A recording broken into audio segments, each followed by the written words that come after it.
Hello, and welcome to Dark Hearts with Stacy Lee. I appreciate you joining me today. When I tell you I had to go digging for today's episode, it seems like a few podcasts have covered this story, but there's almost nothing about it on YouTube or anywhere else, which is very surprising considering what happens in this story.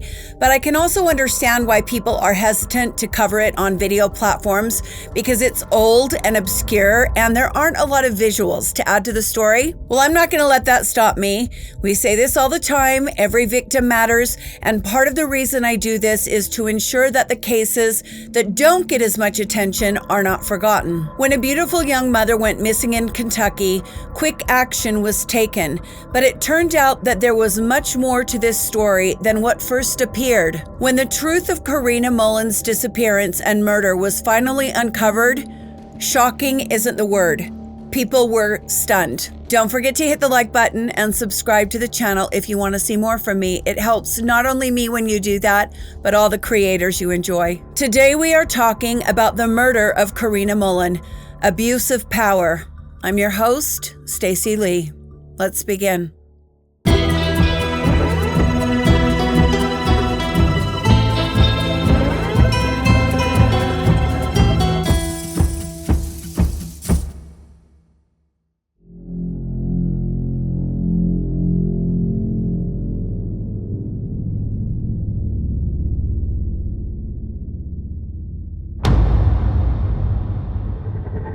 It's a cool night in Central City, Kentucky.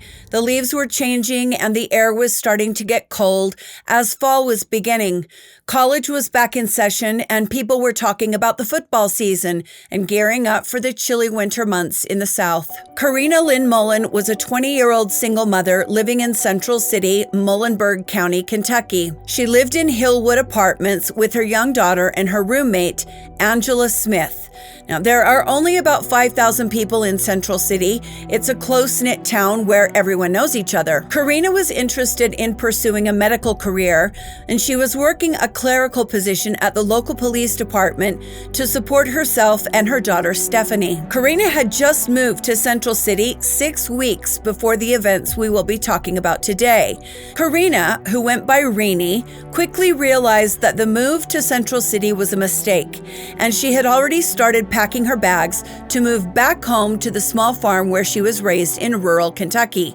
Her boxes and personal items were already in the hallway of the apartment, ready to load into her car that weekend. Rini had taken her daughter Stephanie to her parents' house back on the farm, and so Karina was in town alone. On the night of the first, Karina and her roommate Angela went to a bar in Owensboro, about 35 miles away from Central City. They had a few drinks with friends and then returned home around 11:30 p.m. Angela Smith took a Valium, saying she needed some good sleep, and she went to bed around midnight. The next morning, when Angela awoke, Karina was not in the apartment. Angela didn't think much of it at the time. She said she didn't see or hear anything unusual. She just thought Karina had gone out for some coffee or maybe had some errands to run. But by midday, when Karina wasn't back at home, her friends became concerned. People began calling each other, asking if anyone had seen Karina, but no one had. Karina didn't come home that day. Karina never came home at all. In the early morning hours of October 2nd, 1987, so the next day, a city street worker noticed a Pontiac parked outside of a municipal garage. As he walked by the car, he saw that there was blood dripping from the trunk and down the back of the car. This man called the police, who arrived at the parking garage. The police broke into the car and realized it was Corinna Mullen's car. Her nickname, Rini, was on the license plate. And of course, the cops knew Karina because she worked at the police station. Detective Billy Fields opened the trunk of the car, and there she was. Karina was dead in the trunk. She had been brutally beaten and stabbed. Her body was wrapped in a blanket, and Karina was in the fetal position. She was naked and covered in blood, and she had defensive wounds on her hands. Karina's face showed severe signs of trauma, and she had also been sexually mutilated. The police cordoned off the parking garage and began a crime scene investigation. Karina's body was removed from the car and taken for autopsy. Officers saw Karina as one of their own, and they talked amongst themselves about finding the person who had done this to one of the police family members. This investigation was going to be personal. A search of the area was performed. Remember, this is 1987.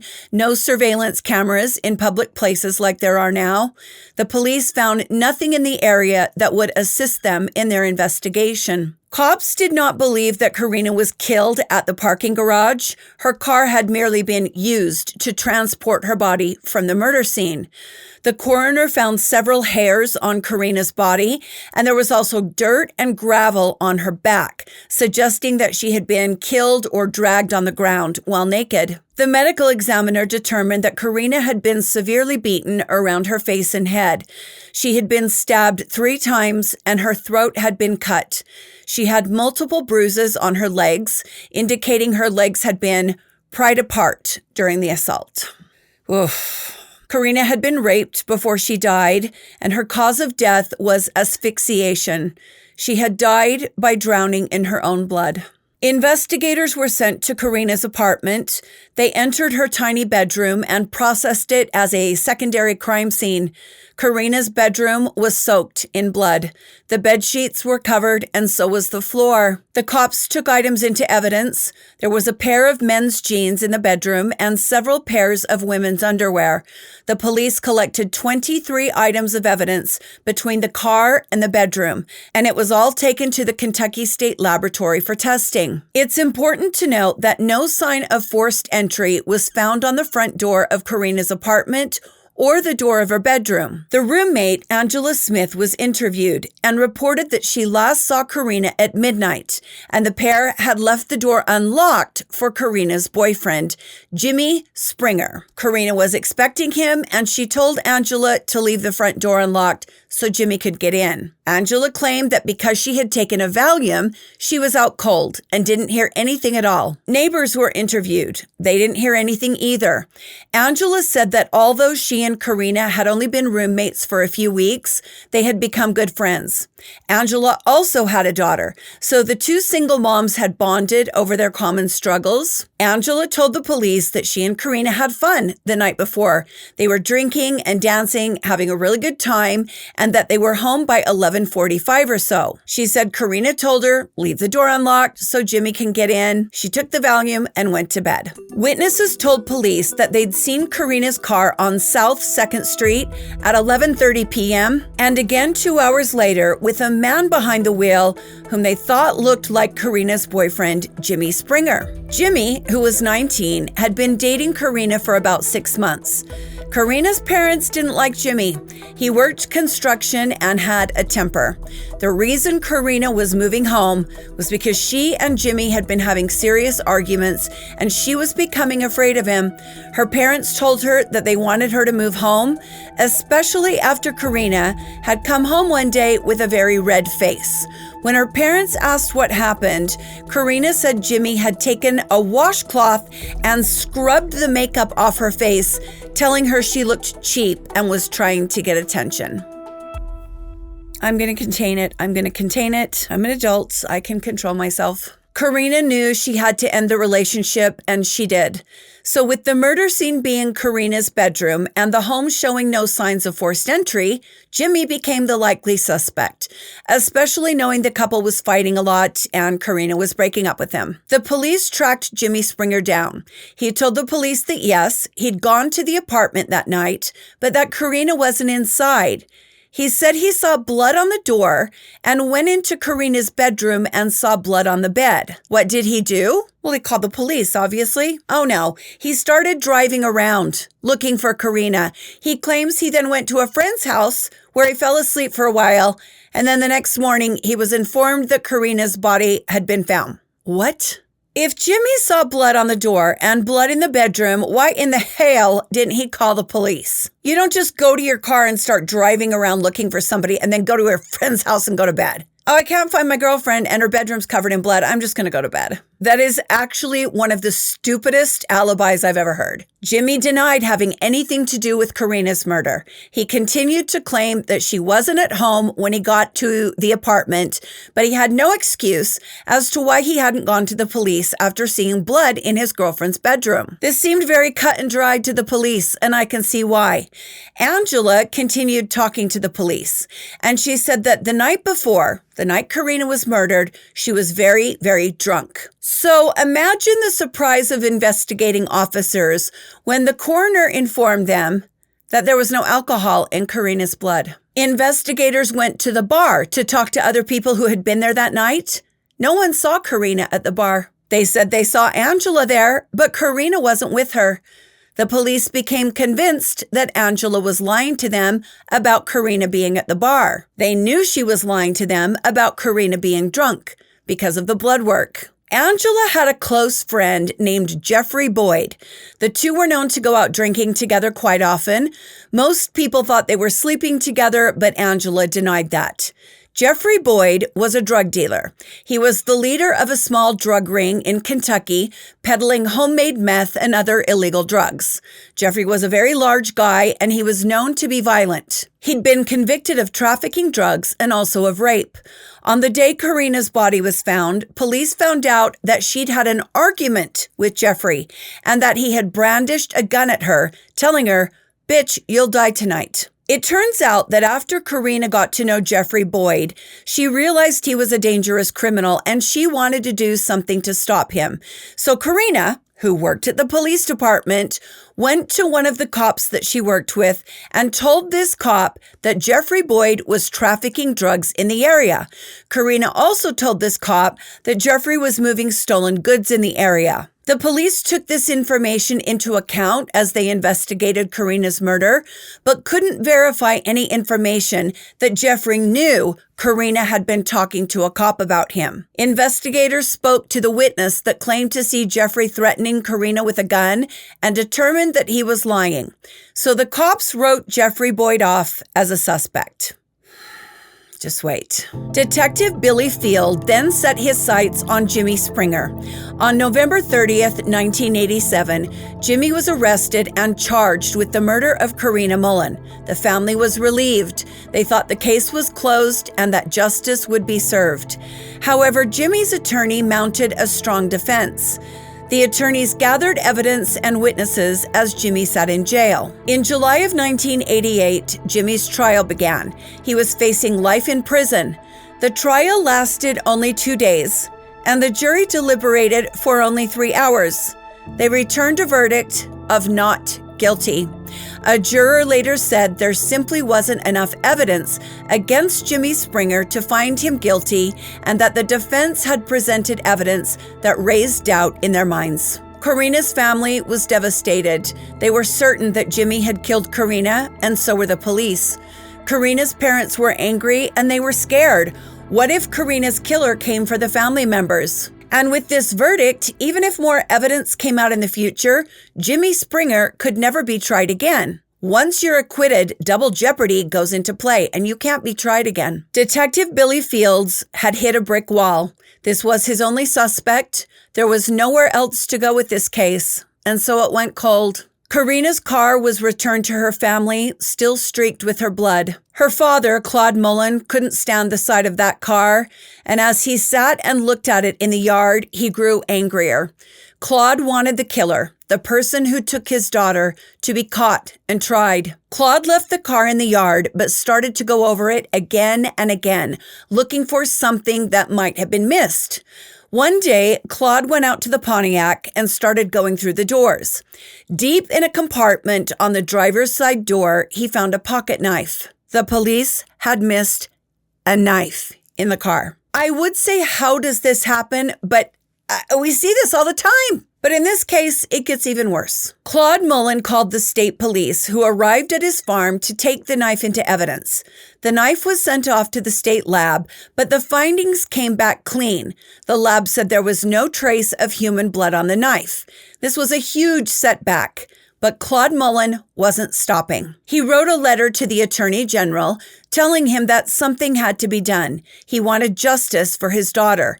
Claude searched the woods. He went back and forth on the streets of Central City, staying in constant contact with Detective Billy Fields, who claimed that the case would stay open and continue to be worked until the killer was found. There were times when Detective Billy Fields even rode along with Claude Mullen as they drove randomly through the woods looking for anything that might help. The cops had a violent drug dealer, Jeffrey Boyd, a lying roommate, Angela Smith, who'd claimed Karina was out drinking the night she was murdered, but she wasn't. They had this kind of worthless boyfriend that people knew was violent, and he'd been acquitted. The cops couldn't seem to solve this case, but there was a reason for that.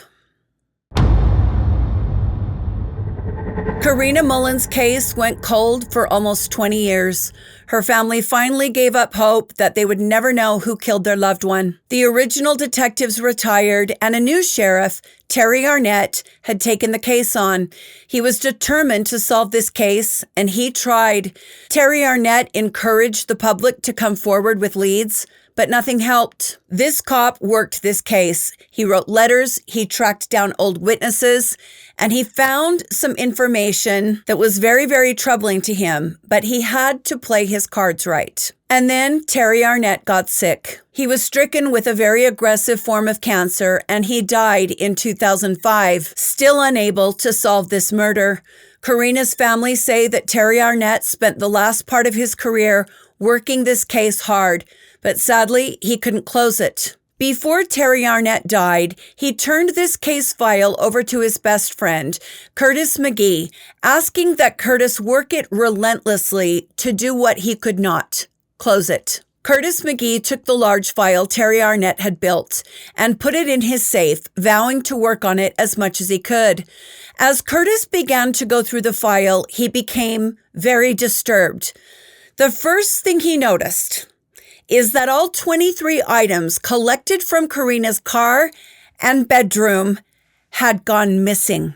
All 23 items. The document said that the lab released the items for Jimmy Springer's trial, and after he was acquitted, all of the evidence just disappeared. I'm trying to keep myself calm because you are just not going to believe where this is going. Yes, you will. Yes, you will. You'll believe it. When Terry Arnett found out that these 23 items of evidence had gone missing, he searched diligently. He was told over and over by the Central City Police Department that the items were gone and he needed to let this go. Not only were the 23 items of evidence missing, the reports from the missing evidence had vanished. The actual reports, the documents generated from the evidence were gone. That's what Terry Arnett was told.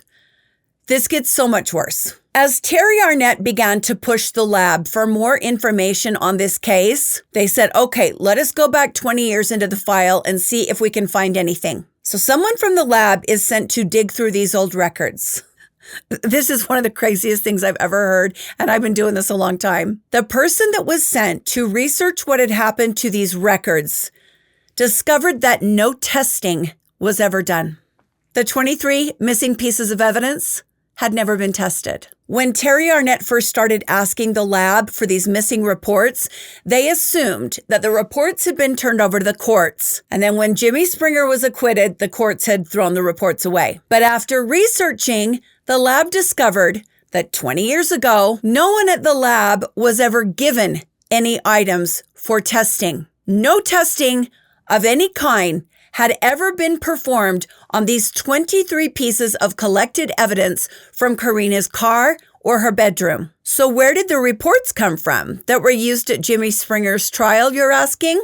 There weren't any reports presented at Jimmy Springer's trial. Wouldn't the prosecutor ask the cops, hey, where are the reports? Where are the pieces of evidence? We want to show these at Jimmy's trial. Yeah, you would think the prosecution would ask that. This is a capital murder case. The cops and the prosecutors are supposed to work together, right? The more Terry Arnett investigated before his own death, the more convinced he became that there was some sort of cover-up involved. A man named Damon Fleming of the Kentucky State Police then got involved. He convinced Curtis McGee, now a pastor and not a cop, to give him the file. Word began to get around Central City that the case was being reopened. And when one person heard about this, she knew it was time. A woman named Samantha Robinson went into the state police department, and she had one hell of a story to tell. On the night of Karina's murder, Samantha was 16 years old. She was on her way home to her house from a friend's house when two men pulled up and grabbed her, throwing her into a police car. The two men drove Samantha to Angela Smith and Corinna Mullen's apartment and dragged her inside. Who were the two men? Put on your imaginary seatbelts, because you're going to need it to hold you in your chair. Detective Billy Fields and Jeffrey Boyd. The cop who had been working this case, the cop who found Karina's body in the trunk of her own car, was in on this whole thing. Samantha tells the police that back then, inside the apartment, she stood and watched as Detective Billy Fields, Jeffrey Boyd, the drug dealer, and a man named Jimmy Kramer, who was a young police recruit, along with Jimmy Springer, Karina's boyfriend, began to talk. Everybody was at the apartment. Angela and Karina were in the apartment as well. Billy Fields begins to argue with Corinna Mullen. Samantha heard something about maybe a pregnancy, but then Billy Fields told Karina, "You shouldn't have opened your mouth.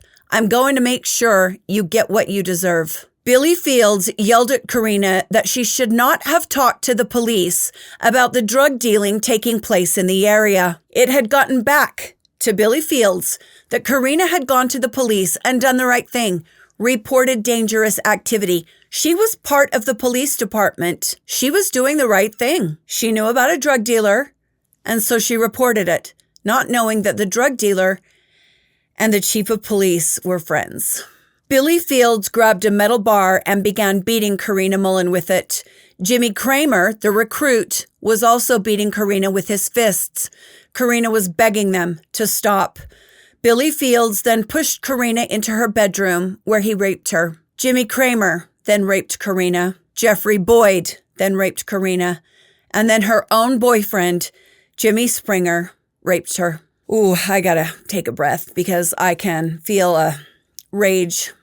It is always so much more disturbing to me when a group of people do something terrible. One person, that doesn't surprise me.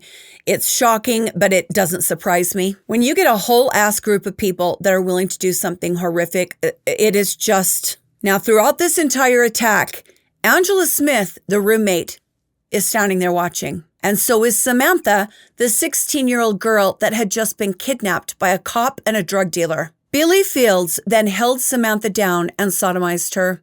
As Samantha still lay on the bed, Billy Fields began beating Karina again with the metal bar. He then took out a knife and stabbed her 3 times before cutting her throat.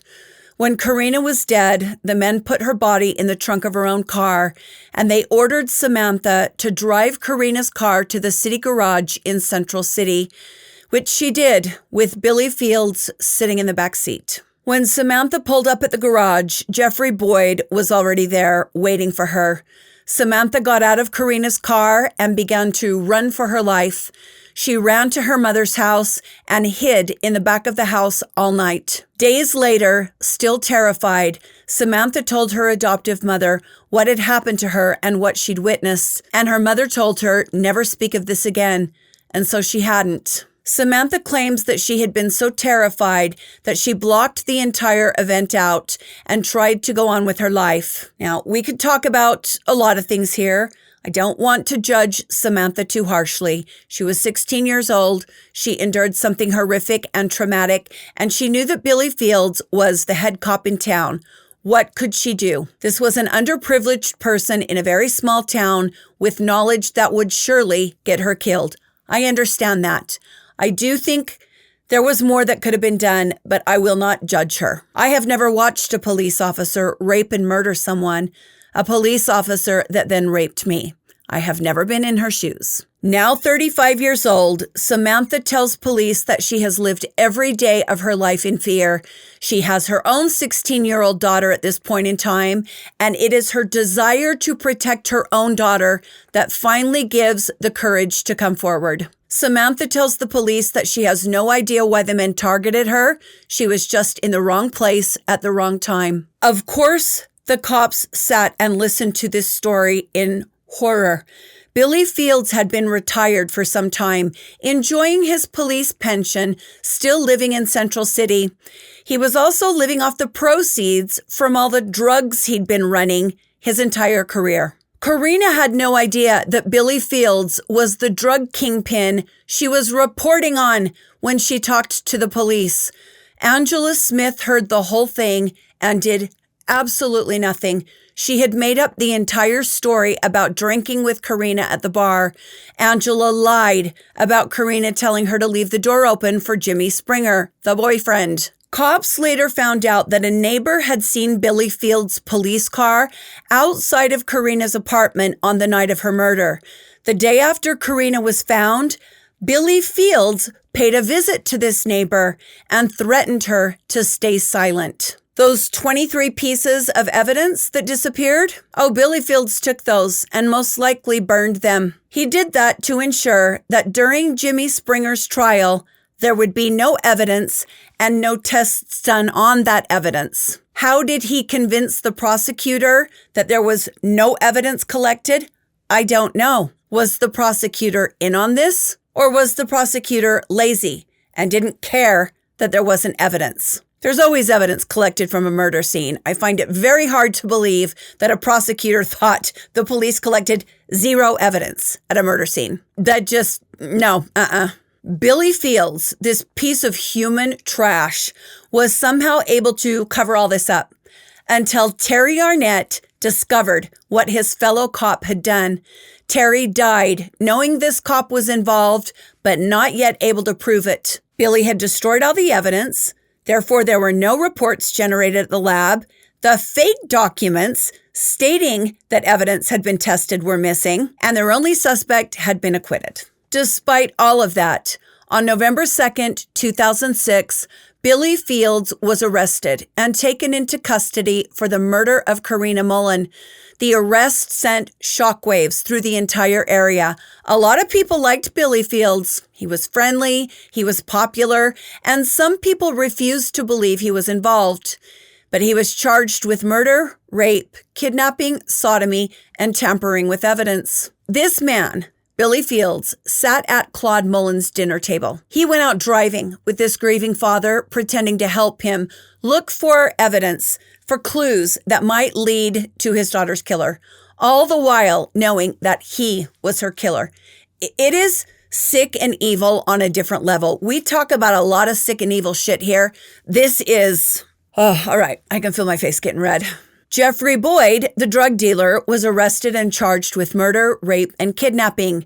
Jimmy Dale Kramer, the young recruit, was also charged with murder, rape, and kidnapping. I mean, not one, but two cops involved in this. And finally, Jimmy Springer, who had been previously acquitted of murder, was tried only with complicity and rape, but could not be tried for murder as double jeopardy was in play. I think we need to revisit that law because once in a while we have a case that comes along that demands double jeopardy be overlooked, and this is one of those cases. Angela Smith was originally charged with complicity and was later charged with perjury for lying during Jimmy Springer's trial. In 2009, their trials began. Karina's father, Claude, and his sister, Heather, attended faithfully after years of advocacy for justice. Billy Fields was convicted on multiple charges: first-degree murder, rape, kidnapping, tampering with evidence, and he was sentenced to life without parole, plus additional decades-long sentences. Jeffrey Boyd also received life without parole.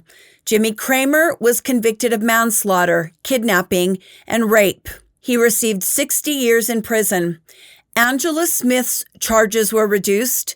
She was convicted of perjury and received a suspended sentence with house arrest. No, she deserves more. She deserves more than that. This case devastated Central City, where rumors circulated about officer corruption long before these arrests were made. One reporter wrote, "The abuse of his power as the lead investigator that allowed Fields to cover up his crime so easily ended up creating the paper trail that would help to bring him down." Someone else said that law enforcement literally pays informants to keep the corrupt drug war flowing. In this case, the Corinna Mullen murder, they felt untouchable. After the convictions, Karina's family expressed relief. They said, "We had a complete sigh of relief when the guilty verdict came." Her father added, "More peaceful now. We can get on with life." Of course, these clowns appealed their convictions, but they were denied. They will die in prison, which is just how it should be. There is nothing more disgusting than a corrupt cop, but this story is on its own level. And it is a perfect example of what I was talking about earlier. It's always disturbing when someone commits a horrible, violent, and sadistic crime, but it is much more disturbing when multiple people commit that crime together, when they cover the crime up together. But in my mind, there is a special place in hell for women like Angela Smith. To watch another woman, two women, one only a girl, go through something like this and say nothing? Yeah, there's a special place in hell reserved for women like Angela Smith, and I hope she's a pariah. She had the power to put an end to the suffering of the Mullen family, and she did nothing. She chose her own comfort over doing the right thing, and for that, she is almost as bad as the perpetrators in my mind. I hope that Karina's family has gained a sense of closure, knowing that justice has finally been done, and I hope Karina can now rest in peace. Whew, almost lost it there a couple times. I was teetering on the edge. These kind of stories make me so angry. Thank you for joining me today on Dark Hearts. I truly appreciate each and every one of you. This is my podcast, Dark Hearts with Stacy Lee. It's on Apple and Spotify. I post brand new episodes every Monday and Wednesday. We'll get a big announcement coming up very soon. And I want to give a special thank you to my patrons. If you join my Patreon, you will get some bonus content that you cannot see or hear anywhere else. I'm on TikTok. I'm on Instagram. I'm on Facebook. I post every day, shorts, updates, breaking news stories. I want to thank you for your continued support. I love this community and I'm so glad you're a part of it. Stay safe, my friends, and be kind to each other. And I will see you next time on Dark Hearts with Stacy Lee. Bye.